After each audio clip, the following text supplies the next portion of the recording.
नमस्कार दोस्तों, स्वागत है आप सभी का एक बार फिर से मेरे एबी धार्मिक टीवी चैनल में। तो आज मैं आपके लिए लेकर आई हूँ बेहद ही खास जानकारी शिव के 10वें ज्योतिर्लिंग नागेश्वर ज्योतिर्लिंग के बारे में।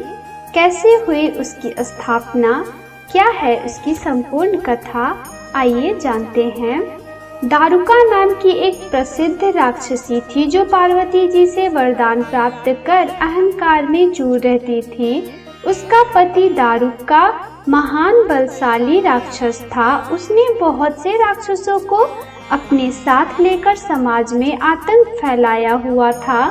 वह यज्ञ आदि शुभ कर्मों को नष्ट करता हुआ संत महात्माओं का संहार करता था। वह प्रसिद्ध धर्मनाशक राक्षस था। पश्चिम समुद्र के किनारे सभी प्रकार की संपदाओं से भरपूर 16 योजन विस्तार पर उसका एक वन था जिसमें वह निवास करता था। दारुका जहाँ भी जाती थी वृक्षों तथा विविध उपकरणों से सुसज्जित वह वन भूमि अपने विलास के लिए साथ साथ ले जाती थी। महादेवी पार्वती ने उस वन की देखभाल का दायित्व दारुका को ही सौंपा था, जो उनके वरदान के प्रभाव से उसके ही पास रहता था। उससे पीड़ित आम जनता ने महर्षि औरव के पास जाकर अपना कष्ट सुनाया। शरणागतों की रक्षा का धर्म पालन करते हुए महर्षि औरव ने राक्षसों को शाप दे दिया। उन्होंने कहा कि जो राक्षस इस पृथ्वी के प्राणियों की हिंसा और यज्ञों का विनाश करेगा उसी समय वह अपने प्राण से हाथ धो बैठेगा। महर्षि औरव द्वारा दिए गए शाप की सूचना जब देवताओं को मालूम हुई तब उन्होंने दुराचारी राक्षसों पर चढ़ाई कर दी।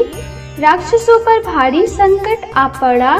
यदि वे युद्ध में देवताओं को मारते हैं तो शाप के कारण स्वयं मर जाएंगे और यदि उन्हें नहीं मारते हैं तो पराजित होकर स्वयं भूखों मर जाएंगे। उस समय दारुका ने राक्षसों को सहारा दिया और भवानी के वरदान का प्रयोग करते हुए वह संपूर्ण वन को लेकर समुद्र में जा बसी। इस प्रकार राक्षसों ने धरती को छोड़ दिया और निर्भयता पूर्वक समुद्र में निवास करते हुए वहां भी प्राणियों को सताने लगे। एक बार धर्मात्मा और सदाचारी सुप्रिय नामक शिव भक्त वैश्य था। जब वह नौका पर सवार होकर समुद्र में जलमार्ग से कहीं जा रहा था उस समय दारुक नामक एक भयंकर बलशाली राक्षस ने उस पर आक्रमण कर दिया। राक्षस दारुक ने सभी लोगों सहित सुप्रिय का अपहरण कर लिया और अपनी पुरी में ले जाकर उसे बंदी बना लिया। चूँकि सुप्रिय शिव जी के अनन्य भक्त थे इसलिए वह हमेशा शिव जी की आराधना में तन्मय से लगे रहते थे। कारागार में भी उनकी आराधना बंद नहीं हुई और उन्होंने अपने अन्य साथियों को भी शिव जी की आराधना के प्रति जागरूक कर दिया। वे सभी शिव भक्त बन गए। कारागार में शिव भक्ति का ही बोलबाला हो गया। जब इसकी सूचना राक्षस दारुक को मिली तो वह क्रोध में उबल उठा। उसने देखा कि कारागार में सुप्रिय ध्यान लगाए बैठा है तो उसे डांटते हुए बोला, वैश्य तू आंखें बंद करके मेरे विरुद्ध कौन सा षड्यंत्र रच रहा है। वह जोर जोर से चिल्लाता हुआ धमका रहा था। इसका उस पर कुछ भी प्रभाव न पड़ा। घमंडी राक्षस दारुक ने अपने अनुचरों को आदेश दिया कि इस शिव भक्त को मार डालो।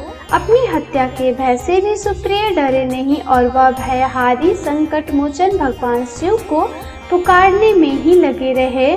देव आप ही हमारे सर्वस्व हैं, आप ही मेरे जीवन और प्राण हैं। इस प्रकार सुप्रिय वैश्य की प्रार्थना को सुनकर भगवान शिव एक बेल से प्रकट हो गए। उनके साथ ही 4 दरवाजों का एक सुंदर मंदिर प्रकट हुआ। उस मंदिर के मध्य भाग में गर्भगृह में एक दिव्य ज्योतिर्लिंग प्रकाशित हो रहा था तथा शिव परिवार के सभी सदस्य भी उसके साथ विद्यमान थे। वैश्य सुप्रिय ने शिव परिवार सहित उस ज्योतिर्लिंग का दर्शन और पूजन किया। सुप्रिय के पूजन से प्रसन्न भगवान शिव ने स्वयं पाशुपतास्त्र लेकर प्रमुख राक्षसों को व उनके अनुचरों को तथा उनके सारे संसाधनों अस्त्र शस्त्र को नष्ट कर दिया। लीला करने के लिए स्वयं शरीर धारण करने वाले भगवान शिव ने अपने भक्त सुप्रिय आदि की रक्षा करने के बाद उस वन को ही यह वर दिया कि आज से इस वन में ब्राह्मण, क्षत्रिय, वैश्य तथा शूद्र इन 4 वर्णों के धर्मों का पालन किया जाएगा। इस वन में शिव धर्म के प्रचारक श्रेष्ठ ऋषि मुनि निवास करेंगे और यहाँ तामसिक दुष्ट राक्षसों के लिए कोई स्थान न होगा। राक्षसों पर आए इस भारी संकट को देखकर राक्षसी दारुका ने दीन भाव से देवी पार्वती की स्तुति की। उसकी प्रार्थना से प्रसन्न होकर माता पार्वती ने पूछा, बताओ मैं तुम्हारा कौन सा प्रिय कार्य करूं? दारुका ने कहा, माँ आप मेरे कुल की रक्षा करें। पार्वती ने उसके कुल की रक्षा का आश्वासन देते हुए भगवान शिव से कहा, नाथ आपकी कही हुई बात इस युग के अंत में सत्य होगी, तब तक यह तामसिक सृष्टि भी चलती रहे, ऐसा मेरा विचार है। माता पार्वती शिव से आग्रह करती हुई बोली कि मैं भी आपके आश्रय में रहने वाली हूँ, आपकी ही हूँ, इसलिए मेरे द्वारा दिए गए वचन को भी अप्रमाणित करें। यह राक्षसी दारुका राक्षसियों में बलिष्ठ मेरी ही शक्ति तथा देवी है, इसलिए यह राक्षसों के राज्य का शासन करेगी। ये राक्षसों की पत्नियां अपने राक्षस पुत्रों को पैदा करेगी जो मिलजुल कर इस वन में निवास करेंगे, ऐसा मेरा विचार है। माता पार्वती के उक्त प्रकार के आग्रह को सुनकर भगवान शिव ने उनसे कहा, प्रिय तुम मेरी भी बात सुनो। मैं भक्तों का पालन तथा उनकी सुरक्षा के लिए प्रसन्नता पूर्वक इस वन में निवास करूंगा।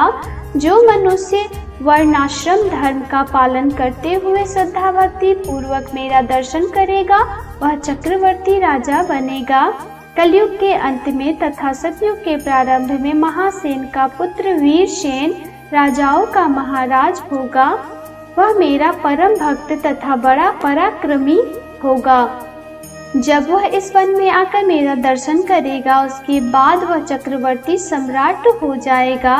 तत्पश्चात बड़ी बड़ी लीलाएं करने वाले शिव दंपति ने आपस में हास्य विलास की बातें की और वहीं पर स्थित हो गए। इस प्रकार शिव भक्तों के प्रिय ज्योतिर्लिंग स्वरूप भगवान शिव नागेश्वर कहलाए और पार्वती देवी भी नागेश्वरी के नाम से विख्यात हुई। इस प्रकार शिव ज्योतिर्लिंग के रूप में प्रकट हुए हैं जो तीनों लोकों की कामनाओं को पूर्ण करने वाले हैं।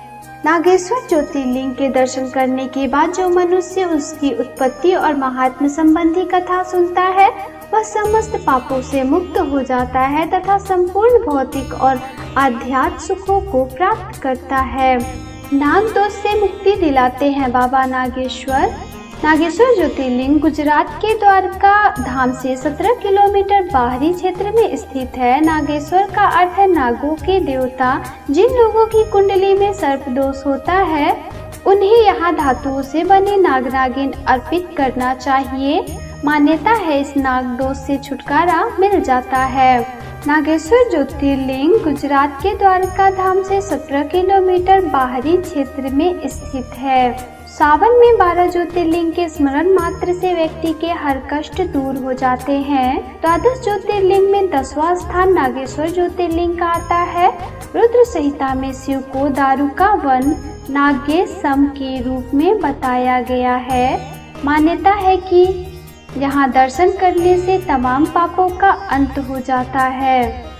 तो दोस्तों आशा करती हूँ आपको मेरे द्वारा दी गई जानकारी बेहद पसंद आई होगी। तो मैं आपसे फिर मिलूंगी अपने अगले वीडियो में। तब तक के लिए धन्यवाद। हर हर महादेव।